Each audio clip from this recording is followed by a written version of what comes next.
আসসালামু আলাইকুম। আমরা সীমান্তরক্ষী আমাদেরকে অন্যায়ভাবে চাকরিচ্যুত করেছেন বেশিবাদী সরকার। এই জালিম সরকার প্রত্যেকটা সেক্টরকে সমন্বয়ক সকলের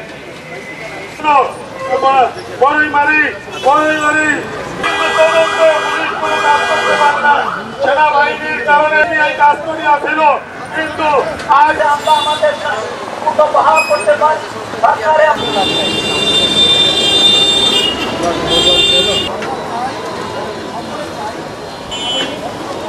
ঢালাইয়ে দৃঢ়তা, নির্মাণে নিশ্চয়তা। প্রিমিয়ার সিমেন্ট, ঢালাইয়ের রাজা।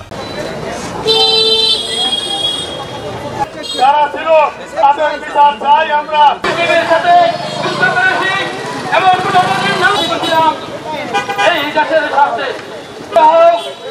আমরা মানবতার দিন দখল করতেছি।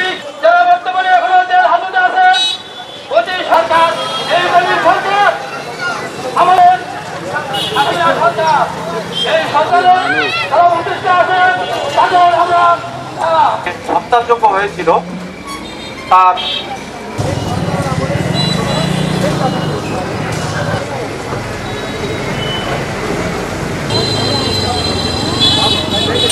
এটি ছিল একটি পরিকল্পিত হত্যাযোগ্য